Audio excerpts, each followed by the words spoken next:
안녕하세요. 김강욱 노무사입니다. 2023년 5월 15일 노동법 브리핑을 시작하도록 하겠습니다. 오늘 브리핑은 지난 5월 11일 예고한 바와 같이 5월 11일 날 대법원에서 내렸던 전원합의체 판결에 관한 설명을 해드리도록 하겠습니다. 이 전원합의체 판결은 지역규칙 불이익 변경과 관련된 종전의 판례를 변경하는 것으로서 매우 중요한 의미가 있을 것으로 생각이 됩니다. 현대자동차의 간부사원 취업규칙을 제정하는 가운데 그 이전의 취업규칙보다 불리한 조건을 규정했기 때문에 말하자면 그것이 하나의 취업규칙 불이익 변경에 해당한 것이었는데 그 당시에 과반수 노조의 동의를 받지도 않았고 또 거기에 적용되는 근로자 집단의 집단적 동의를 받지도 않았습니다. 개별 동의만 받았다고 하죠. 그래서 그렇게 이루어진 취업규칙 불이익 변경이 무효라고 주장하는 근로자들의 주장에 대해서 사측은 그것이 사회 통념상 합리성이 있는 것이니까 그것은 무효가 아니다 이제 이렇게 반박을 했습니다. 여기에 대해서 이제 이번 대법원 판결이 매우 중요한 판례의 견해를 밝히고 있습니다. 거기 요점은 이런 내용이 나옵니다. 사용자가 취업규칙을 근로자에게 불리하게 변경하면서 근로자의 집단적 의사결정 방법에 따른 동의를 받지 못한 경우 노동조합이나 근로자들이 집단적 동의권을 남용하였다고 볼 만한 특별한 사정이 없는 한 해당 취업규칙의 작성 또는 변경에 사회통념상 합리성이 있다는 이유만으로 그 유효성을 인정할 수는 없다. 이러한 판단 기준을 새롭게 세웠습니다. 여기 잘 보시면 사회통념상 합리성이 있다는 이유만으로 유효성을 인정할 수 없다. 그 집단적 동의를 받지 못한 경우에. 네, 이것이 이번 판례의 매우 중요한 점이고요. 그 앞에 잠깐 보면 집단적 동의권을 남용하였다고 볼 만한 특별한 사정이라는 요 새로운 개념이 이번 판례에 도입된 걸 볼 수 있습니다. 그 점들을 뭐 차례로 살펴보도록 하겠습니다. 자, 우선 이 사회통념상 합리성이라는 이론과 불이익 변경에 있어서의 근로자의 집단적 동의의 관계에 대해서 그동안 우리 대법원 판례는 사회통념상 합리성이 있다고 인정된다면 근로자의 집단적 동의를 받지 않았다 하더라도 불이익 변경은 유효한 것으로 본다 하는 것이 대체적인 견해였습니다. 그렇지만 이번 판결에서는 그 부분을 명백하게 변경하는 것으로, 즉 폐지하는 것으로 그렇게 법리를 세우고 있는 것을 볼 수 있습니다. 여기 판례의 그 드문드문 나오는 판시된 내용에 이런 표현이 나오죠. 취업규칙 불이익 변경에 대한 집단적 동의 절차는 절차적 권리로서 변경되는 취업규칙의 내용이 갖는 타당성이나 합리성으로 대체될 수 있는 것으로 볼 수 없다. 이런 표현도 나오고요. 그 다음에 근로자의 집단적 동의권은 명문의 규정이 없더라도 근로조건의 노사 대등 결정 원칙과 근로자의 권익 보장에 관한 근로기준법의 근본 정신, 기득권 보호의 원칙으로부터 도출된다. 이러한 집단적 동의는 단순히 효식적으로 거쳐야 하는 절차 이상의 중요성을 갖는 유효 요건이다. 이렇게 표현하고 있습니다. 그래서 쉽게 정리한다면 집단적 동의를 받아야 한다는 근로기준법 94조 1항 단서 조항은 취업규칙 불이익 변경에 있어서 절차적 요건이고 이것이 유효 요건이라는 것입니다. 그러한 절차를 거치지 않을 때는 그 취업규칙 불이익 변경은 일단 무효로 봐야 된다 하는 원칙이죠. 그런데 그동안에 이제 예외적으로 인정되었던 사회 통념상 합리성이 있다면 그 절차를 밟지 않아도 된다고 한 것은 이것은 잘못된 것이다라고 판단한 것입니다. 그리고 이제 새로운 법리로서 집단적 동의권을 남용했느냐 안 했느냐 이 문제가 오히려 그 동의를 받지 않았을 때에 그 취업규칙 불이익 변경이 유효한가 안 한가를 판단할 수 있는 기준이라고 하는 그런 새로운 기준을 제시한 것입니다. 자, 그래서 이 판례를 보고 5월 11일 판결을 보고 5월 12일 날 그 각종 언론들이 그 보도하는 걸 보면 마치 사회 통념상 합리성이라는 이 법리가 완전히 폐기된 것처럼 그렇게 그 보도하는 것을 볼 수가 있었습니다. 그렇지만 대법원 측의 설명은 요지는 이렇습니다. 집단적 동의권이 만약 침해되었다면 사회적 합리성이 있다는 이유만으로 취업규칙 변경을 정당화할 수 없고 원칙적으로 무효라고 선언한 것이다. 이렇게 설명하고 있습니다. 근데 재밌는 건 이번 사건에서 그 노동자들을 대리한 변호사는 이렇게 표현하고 있습니다. 이번 판결에서 새롭게 동의권을 제약하는 법리가 제시돼 실질적으로는 달라진 게 없는 것 아닌가 하는 생각이 든다고 합니다. 그래서 사회 통념상 합리성을 폐기했다고 해서 이 동의권 보장의 결과로 나타날 거냐 아니냐 이건 아직 확실하지 않다. 앞으로 좀 더 판례를 지켜봐야 된다. 이렇게 표현한 걸 볼 수 있습니다. 그러니까 여기 이 담당 변호사는 상당히 이번 그 대법원 판결의 법리 변경을 아주 좀 주의 깊이 판단해야 한다라고 본 것 같습니다. 아주 타당한 그런 태도라고 볼 수 있습니다. 근데 그 외의 언론들은 마치 사회통념상 합리성이 완전히 그 폐기된 이런 법리가 되어버려 가지고 뭐 심지어 윤석열 정부의 노동개혁을 이끌어 가는데도 이번 판례가 굉장히 걸림돌로 작용할 수 있다라는 이런 논평을 내리기도 했습니다. 또 한국노총 같은 노동계에서는 새 판례를 세운 것을 환영한다, 이런 입장을 발표했죠. 또 한국경영자총협회 사용자 측에서는 이 판결에 유감을 표한다, 이러면서 앞으로 법제도로 이 부분을 정리해야 한다 하는 식의 요청을 하기도 했습니다. 그러니까 여기 잘 보면 마치 사회통념상 합리성은 이제 앞으로는 전혀 그 원용될 가능성이 없는 것처럼 그것 가지고는 절차를 밟지 않으면 무조건 무효라는 것처럼 네, 이렇게 이제 판단을 하고 있는 걸 볼 수 있습니다. 과연 우리 대법원 판례가 사회통념상 합리성이라는 이 법리를 이번 그 전원합의체 판결에서 폐기하면서 이것을 완전히 쓸모없는 것으로 만든 것이냐. 그래서 새로운 법리라고 할 수 있는 이 동의권에 대한 그 남용, 동의권 거부를 남용하는 것으로 그 지역규칙 불이익 변경에 어떤 동의 절차를 밟지 않았을 때 유효 무효를 판단할 것인가 하는 이 점은 조금 더 우리가 검토해 볼 부분이 있을 것입니다. 저는 개인적으로 볼 때 뭐 그날 11일 날 12일 날 그 나왔던 여러 언론의 보도나 몇몇 그 논평, 한국노총이나 한국경청의 그 논평은 뭔가 조금 불명확한 상태에서 부족한 그런 부분이 있지 않았는가 하는 생각을 해봅니다. 자, 왜 그렇게 생각하는지 이제 그 이유를 차례로 말씀드리도록 하겠습니다. 우선 이 지역규칙 불이익 변경과 관련해서 우리 대법원 판결이 아주 흥미있는 유의할 만한 판결을 처음 내린 것은 1977년 7월 26일 판결입니다. 그 당시에는 지금 보시는 근로기준법 94조 1항 단서와 같은 지역규칙을 불이익하게 변경할 때는 과반수 노조 또는 근로자 과반수의 동의를 받아야 한다, 이런 절차 규정이 없었을 때입니다. 그럼에도 불구하고 이 1977년 대법원 판례에서는 만약 지역규칙을 불이익하게 변경하는 경우에는 근로자 집단의 집단 의사결정 방법에 의한 동의를 받아야 한다, 이것을 표현한 것입니다. 말하자면 우리 대법원 판결에 의해서 이 집단적 동의 요건이라고 하는 이것이 생성된 것이다, 이렇게 보시면 되겠습니다. 그 이후에 78년 9월 12일 날 대법원 판결에서 이제 사회통념이라는 표현이 처음으로 등장합니다. 여기 그 정년 제도를 만 55세로 정하는 한 회사의 그 정년 규정에 대해서 우리 대법원은 이렇게 판단하고 있습니다. 정년을 55세로 정하는 것은 사회의 일반 통례에서 벗어난 불합리한 제도라고 볼 수 없으므로 그것이 기득권을 침해하는 근로조건 변경이라고 단정할 수 없다, 이렇게 표현하고 있습니다. 네, 잘 생각해 보십시오. 사회의 일반 통례, 즉 사회통념이라고 하는 여기에서부터 벗어난 것이 아니니까, 사회통념상 합리성이 결국 있으니까 그것은 기득권, 근로자의 권리를 침해하는 그러한 근로조건 변경이라고 볼 수 없다. 즉 불이익 변경이라고 볼 수 없다, 이렇게 본 것입니다. 여기서는 절차 요건이 아직 정해지지 않았을 때니까, 법으로 정해지지 않았을 때니까 절차를 밟느냐 안 밟느냐 이 문제를 따진 게 아니고 지역규칙 변경이 불이익하냐 안 하냐 이거를 따질 때 그것이 사회 통례상 합리적이냐 아니냐 이걸 판단했다는 겁니다. 여기 유의를 하셔야 됩니다. 사회통념상 합리성이라는 개념이 처음으로 들어온 게 바로 이 1978년 9월 12일 판결인데, 이 대법원 판결의 내용을 잘 보십시오. 사회통념상 합리성은 절차 요건입니까? 실체 요건입니까? 이번 전원합의체 판결에서 절차 요건이라는 부분을 그 과반수 동의를 받는 것, 이것을 절차적 요건이라고 명백하게 드러냈지 않습니까? 그렇다면 당연히 사회통념상 합리성이라는 이 부분은 아직 그 절차 규정이 정해지지도 않았을 때 대법원이 사회통념상 합리성이라는 법리를 사용한 것은 그것은 바로 실체적 요건과 관련이 있는 것이죠. 그래서 1978년 대법원 판례에서 그 사회통례를 벗어난 불합리한 제도라고 볼 수 없으니 기득권을 침해한 것이 아니다. 이거는 무슨 판단이죠? 절차 판단한 게 아니고 실체 판단을 한 겁니다. 자, 여기서 우리는 분명히 이해하실 것은 사회통념상 합리성이라는 이 법리는요, 절차하고 상관이 없다는 것입니다.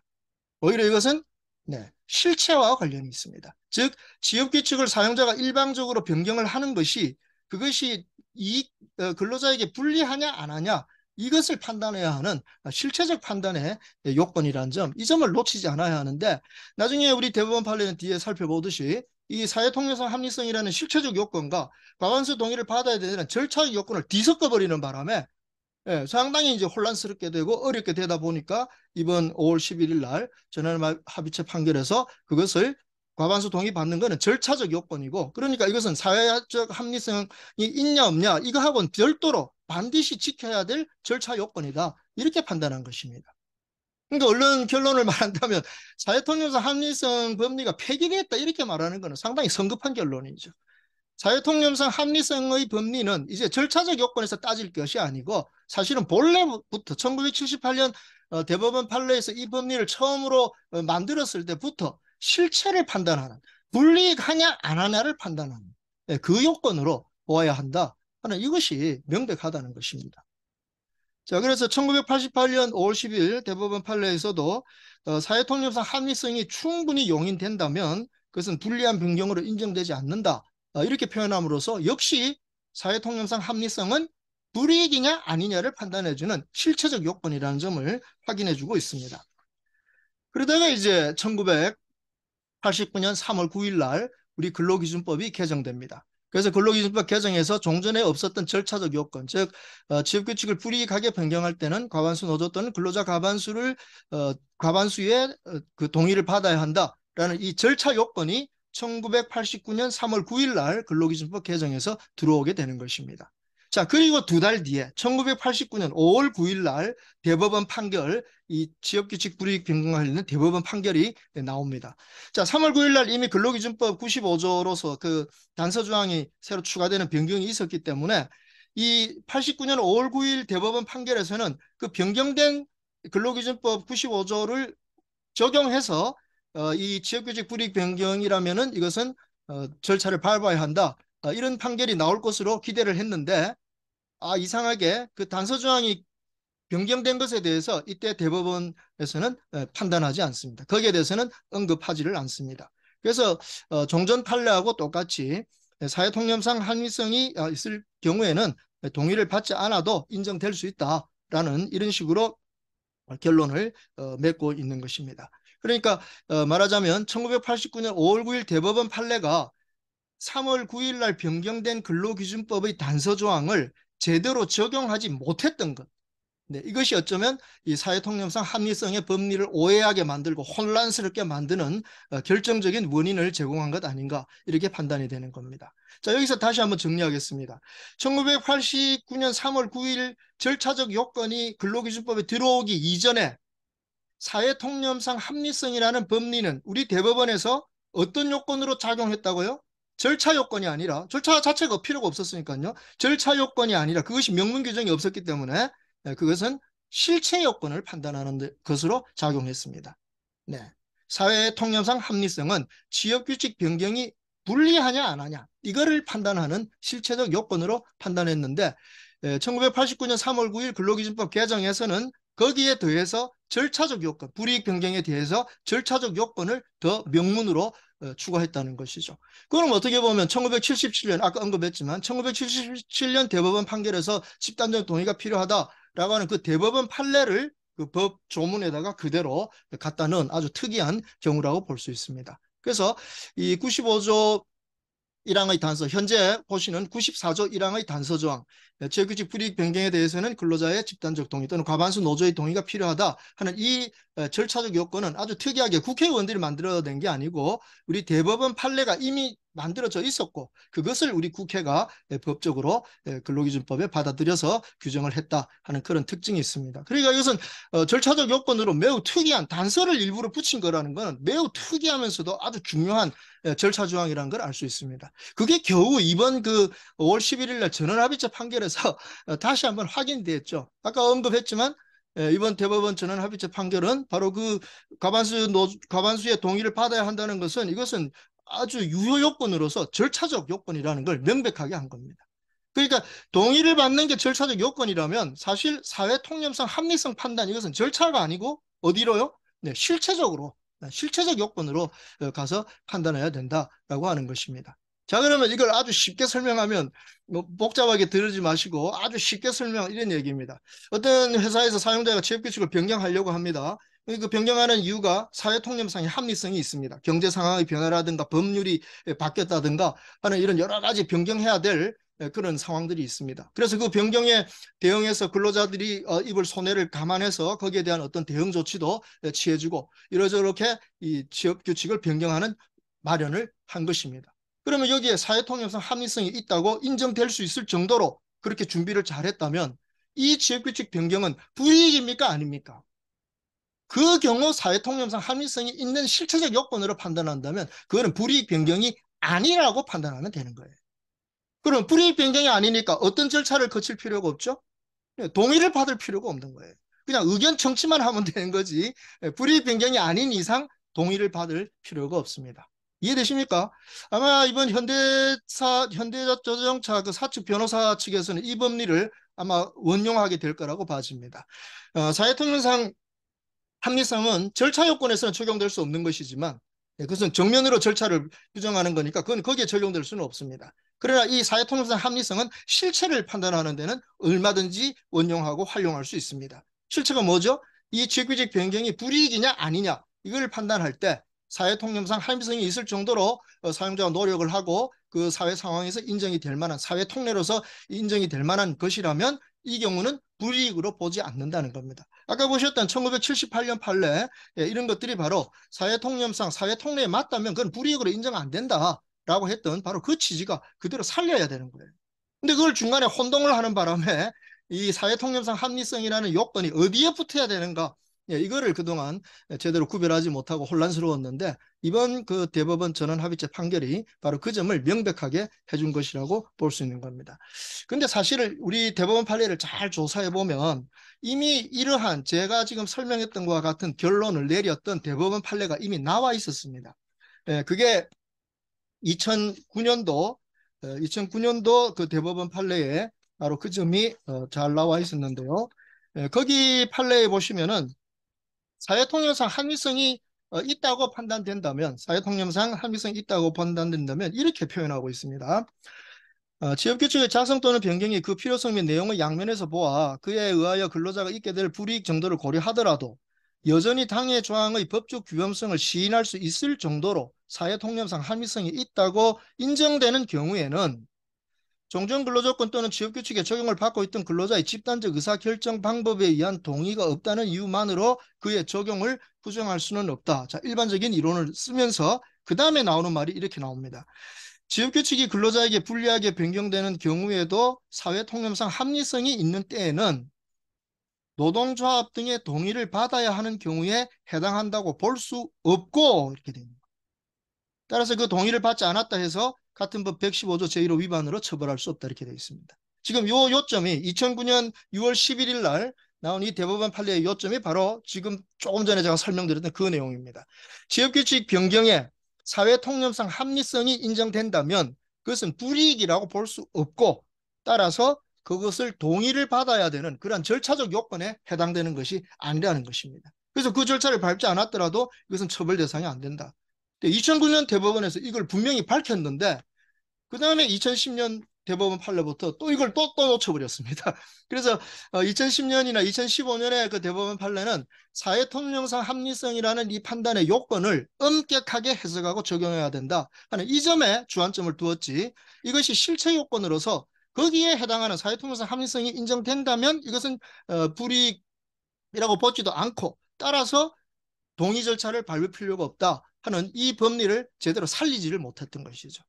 그래서 결국은 절차적 요건을 위반해도 되는 것처럼 그렇게 판단을 해왔기 때문에 이번 대법원 전원합의체 판결에서 그 점을 바로잡은 것입니다. 자, 한번 정리해 보시죠. 뭐 좀 복잡한 것 같지만 알고 보면 간단합니다. 우리 근로기준법 94조 1항은 뭐라고 되어 있습니까? 지역규칙을 불이익하게 변경하는 경우 과반수 노조 또는 근로자 과반수의 동의를 받아야 한다 이렇게 되어 있습니다. 그러면 거꾸로 말하면 불이익 변경이 아니라면 이 경우는 과반수 노조 또는 근로자 과반수의 동의를 받을 필요가 없고 단순히 의견 청취만 하면 된다. 이것이 우리 명문으로 되어 있는 근로기준법 94조의 내용이라는 것입니다. 자, 그러면 지역규칙을 변경하려는 사용자가 여러 가지 그 지역규칙 변경과 관련된 마련들을 막 주변에서 하게 됩니다. 그럼 그 마련들을 전체적으로 보았을 때 그 변경을 할 수밖에 없는 어떤 필요성도 인정이 되고 그래서 거기에 대응하는 여러 가지 조치들을 취했을 때 이것은 사회통념상 합리성이 있다라는 식의 판단을 받을 수도 있을 것이라는 거죠. 그렇다면 그 판단을 했을 때 사회통념상 합리성이 있다고 판단했을 때 그것은 불이익 변경이라고 보지 않는다는 것입니다. 처음부터 그것은 불이익 변경으로 볼 수가 없다. 그럼 불이익 변경이 아니니까 따라서 무엇을 안 해도 됩니까? 동의 절차를 밟지 않아도 된다는 겁니다. 2018년 우리 최저임금법 개정할 때 재미있는 일이 한번 벌어졌죠. 그 최저임금 비교 대상 임금에 포함되는 상여금 이것을 이제 포함시키려고 법을 바꾸는데 종전에 상여금은 보통 2달이나 석 달에 한 번씩 지급하게 되니까 이 상여금을 매월 지급하는 것으로 바꾸었을 때 그 상여금의 일정 부분이 최저임금 비교 대상 임금에 들어간다라는 그런 법 개정이 있었습니다. 그런데 그 법 개정에 하나의 그 조항이 신설이 되어 가지고 어떤 표현이 나오는가 하면 최저임금법 제6조 2입니다. 확인해 보시기 바랍니다. 산입되는 임금에 포함시키기 위해서 1개월을 초과하는 주기로 지급하는 임금의 총액을 변동 없이 매월 지급하는 것으로 지역규칙을 변경하려는 경우 이것은 근로기준법 94조 1항에도 불구하고 과반수의 의견을 들어야 한다. 이렇게 되어 있습니다. 이 법이 아주 특이한 게 뭐죠? 그러니까 종전의 노동부 해석 같은 데서는 상여금을 2달이나 석 달에 주던 거를 이것을 1개월 단위로 지급하도록 바꾸는 것은 이것은 불이익 변경이라고 보았습니다. 그렇다면 당연히 근로자 과반수의 동의를 받아야 되겠죠. 그런데 그런 절차가 쉽지가 않으니까 사실은 최저임금법을 변경해도 별로 의미가 없다고 봤기 때문에 우리 국회에서는 그 최저임금법을 개정하면서 이런 특별한 조항을 신설한 것입니다. 그래서 상여금을 2달이나 석 달 주기로 주던 것을 1개월 단위로 주도록 변경해서 그것을 최저임금 비교 대상 임금에 포함시키는 이런 방법으로 개정을 할 경우는 이것은 동의를 받는 것이 아니라 의견을 들어야 하는 것이다라고 법으로 그냥 딱 못을 박아버린 것이죠. 쉽게 말하면 그 당시 우리 최저임금과 관련해서 여러 가지 사회적인 필요가 있었기 때문에 사회통념상 합리성이 있다고 보고 이것을 불이익한 것을 보지 않았다는 겁니다. 그러니까 괜히 쓸데없이 막 근로자의 과반수 동의가 있냐 없냐 이걸 따지지 말고 아예 법으로 못을 박아서 그 경우는 동의가 아니라 의견만 들으면 된다. 이렇게 법으로 막아 이렇게 딱 못 박아버렸다. 이것을 금방 알 수가 있습니다. 그러니까 이런 점에서 우리가 참고할 수 있는 점은 어떤 점입니까? 바로 지역규칙 불이익 변경 이것이 불이익이냐 아니냐 이것이 굉장히 이제 중요한 것인데 사회통념상 합리성 판단은 그 불이익이냐 아니냐 이걸 판단하는데 사용할 수 있는 법적 원리가 될 것이라는 것이죠. 그래서 만약에 사용자가 지역규칙을 변경하면서 사회통념상 합리성이 있을 정도로 만반의 준비를 해서 근로자들에게 겉으로 볼 때는 불이익처럼 보여도 사실은 그 안에 대응 조치들이 있었기 때문에 또 사회적인 필요가 충분히 있었기 때문에 그것을 변경하는 것이 타당하다, 사회통념상으로 타당하다, 합리적이다 이렇게 판단된다면 그것은 지역규칙 불이익 변경이 아니다. 따라서 과반수 동의를 받을 필요가 없다라는 이러한 법리로 가신다면 훨씬 더 명쾌한 그러한 해석이 될 수 있을 것입니다. 2009년에 이미 그런 대법원 판결이 나왔음에도 불구하고 우리 대법원이 그 이후에 그것을 놓치고 엉뚱하게 자꾸 절차 요건으로 끌고 가서 결국 이제 5월 11일 날 다시 이제 정리하게 된 것, 뭐 만시지탄이지만 막 그런 대로 잘 된 거로는 볼 수는 있습니다. 다만 그날 이 전원합의체 판결에서 엉뚱하게 사회적 타당성, 사회통념상의 합리성이라는 이 기준 대신에 새롭게 동의권 남용이라는 이 법리를 들이대는 바람에 조금 그 판결이 우습게 되어버렸습니다. 그래서 이게 환송심으로 내려가서 어떻게 다투어질지는 모르지만 환송심에서 현대차가 그 문제를 다투는 것보다는 현대차 사측에서 이것은 사회통념상 합리성이 있는 것으로 그 당시 노동부 행정해석 지침 같은 데서는 이미 다 그게 나왔습니다. 근로시간 단축으로 내려갈 때 거기에 대해서 휴가 제도를 바꾸는 거 이거는 사회통념상 합리성이 있는 것으로 불이익 변경이 아닌 것으로 그렇게 노동부가 해석한 바가 있기 때문에 오히려 그 변경 자체 그 당시 취업규칙을 새로 간부사원 규칙을 만든 것이 사회통념상 합리성이 있는 그런 걸 만들기 때문에 이거는 불이익이 아니었고 따라서 근로자의 집단적 동의를 받을 필요가 없었다. 오히려 이 원리를 따지면서 그 2009년 대법원 판례를 원용한다면 오히려 그게 더 훨씬 명쾌하게 그 결론이 내릴 수 있는 그런 부분이 아니겠는가 싶습니다. 그래서 그 환송심에서 만약 그렇게 해서 현대사 사측이 이겨가지고 다시 대법원 올라오면 우리 대법원은 다시 한번 그 점을 이제 생각해 봐야 될 겁니다. 그래서 그 동의권 남용 법리 이것보다는 오히려 그 사회 통념상 합리성이라는 법리가 이미 그 기준에 대해서 대법원이 잘 만들어 놓았지 않습니까? 우리 별개 의견에 보시면 사회 통념상 합리성은 그 법리를 폐기할 이유가 없다. 이건 이미 30년 이상 잘 정리되어 있는 걸 왜 폐기하느냐. 이렇게 반대 의견을 낸 거와 마찬가지로 그것을 절차 요건이 아니라 실체 요건으로서의 불이익이냐 아니냐를 판단하는 데 사용한다면 훨씬 더 깔끔한 명확한 그러한 법리가 될 것으로 본다는 것입니다. 그래서 오늘 제 강의를 들으시는 분들은 이 부분을 좀 잘 이해하셔서 지역규칙 불이익 변경에 있어서의 사회통념상 합리성 법리가 어떤 식으로 작용해야 되는가. 그동안 대법원이 혼동했듯이 절차적 요건에다 넣어가지고 동의 안 받아도 된다는 식의 그런 식의 판단을 하지 말고 절차적 동의는 불이익한 경우라면 반드시 있어야 되는 겁니다. 그러니까 그 이전에 불이익이냐 아니냐 이것을 판단할 때 사회통념상 합리성을 원용해야 된다는 것이죠.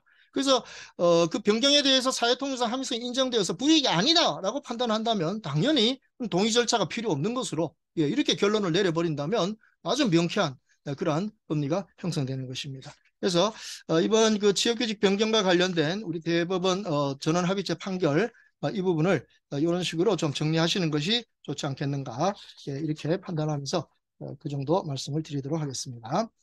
자, 그 다음에 지난주 나왔던 그 판결 뉴스 중에 이 부당노동행위와 관련돼서 아주 흥미있는 판결이 두 건이 있었습니다. 하나는 한진중공업 부당노동행위 판결인데요.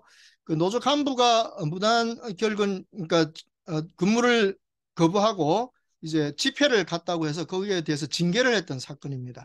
근데 여기 한진중공업은 그동안 관행이 노조 간부가 어디 집회에 갈 때 회사에 통보만 하면 그래서 자기한테 무급으로 처리해달라 이렇게 통보만 하면 다 인정해주는 관례였는데 이상하게 이때 그 관례를 깨버린 것입니다. 그동안 인정돼주던 관행을 깨버리고 이 사람이 집회에 간 것을 무단 이탈이라고 보고 거기에 대해서 징계를 내렸다는 것이죠.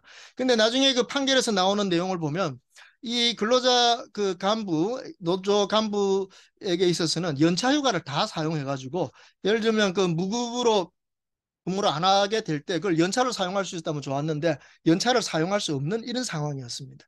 그래서 이제 할 수 없이 거기 근무하지 못한다라고 통보만 하고 집회를 가버렸는데 회사가 그 사정을 뻔히 알면서 이 집회를 가겠다는 그것을 인정 안 해주는 그동안은 늘 인정해 주다가 그때는 인정을 안 해주는 그런 행태를 보였다는 것이죠. 그러니까 회사의 의도는 분명히 이 사람이 무단으로 조퇴를 하거나 무단으로 근무지를 이탈할 거다 이걸 벌써 판단하고 그런 식의 조치를 취한 거는 이거는 그 노조 활동을 방해하려는 그런 의도가 보인다는 것입니다. 그래서 그걸 관행을 어겼다는 점, 또 그 근로자 노조 간부의 사정을 뻔히 알면서 회사가 일부러 그 노조 간부를 곤란하게 만들려고 뭐 그런 식의 노무 관리를 한 것은 이것은 부당 노동 행위로서 인정된다라고 하는 그런 판결입니다.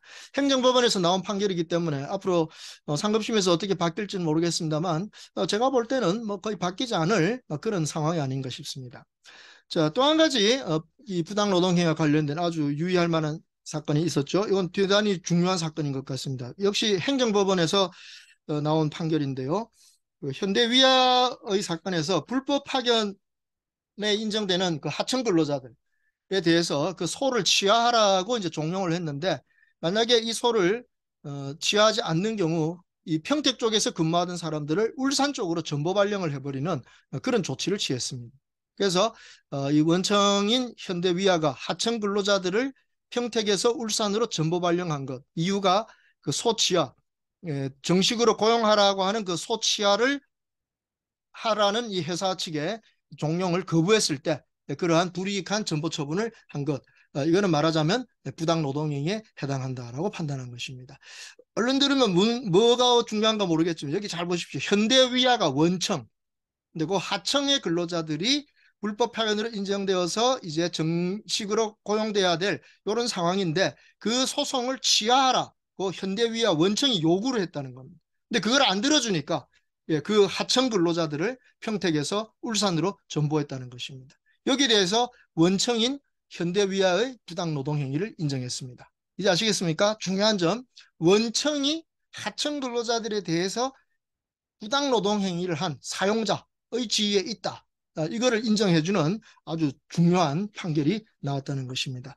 지난달 20일 날 그 현대 위아 사건이 행정법원에서 판결이 나왔는데 이 판결도 앞으로 상급심을 기다려봐야 되겠지만 만약 이 판결대로 판결이 확정된다면 이제 그 원청의 그 하청 근로자들에 대한 어떤 부당 노동 행위에 대한 책임 이런 부분들이 굉장히 중요한 그 이슈로 떠오를 수 있고 지금 뭐 국회에서는 아시다시피 노동조합법 개정안까지 나와 있는 마당에 이런 판결이 나왔다는 것은 상당히 의미심장한 그런 내용이라고 볼 수가 있겠습니다. 앞으로 판결의 추이를 예의주시해야 될 것 같습니다. 자, 또 한 가지 지난주 보도되었던 재미있는 판결 하나는 그 2주 단위 탄력적 근로시간제 이것을 하는 경우 우리 법에 의해서 명백하게 취업규칙에 의해서 할 수 있지 근로계약에서는 할 수 없다라고 하는 그런 판례가 나왔다는 점 여기서 보도에서 확인하실 수 있습니다. 그런 정도로 판례들 지난주에 판례 뉴스에서 나왔던 것들을 좀 체크해 드리도록 하겠습니다. 그래서 오늘 말씀드렸던 판례들 또 지난주에 5월 8일 날 그 노동법 브리핑에서 언급했던 불법 파견과 관련된 어떤 손해배상 청구 사건 이런 것에 대한 대법원 판례들이 모두 지금 저희 그 홈페이지에 다 탑재가 되어 있습니다. 홈페이지에 보시면 대법원 노동 판례 3,900건 무료 검색 여기를 검색하시든지 아니면 노동법 실무 리포트라는 그 메뉴에 검색해 보시면 지금 언급드렸던 또 지난주에 언급드렸던 그런 대법원 판결들은 다 탑재가 되어 있으니까 그 판결 전문들을 확인해 보시면 되겠습니다.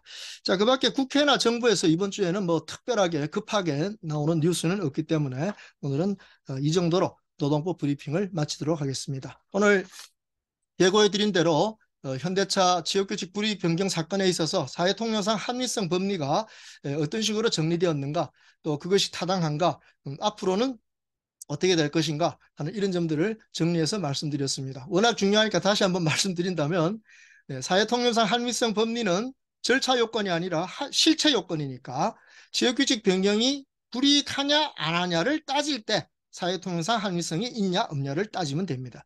그래서 그것을 넣어보니까 이것은 불이익이 아니다. 사회통념상 합리성이 있으니까 라고 판단해서 이것은 불이익이 아니다 라고 판단이 된다면 이 경우는 동의 절차를 밟을 필요가 아예 없다. 네, 이렇게 정리를 하시는 것으로 잘 기억해 두시면 되겠습니다. 자, 그러면 다음 주 브리핑에서 다시 뵙기로 하고 오늘 노동법 브리핑을 마치도록 하겠습니다. 감사합니다.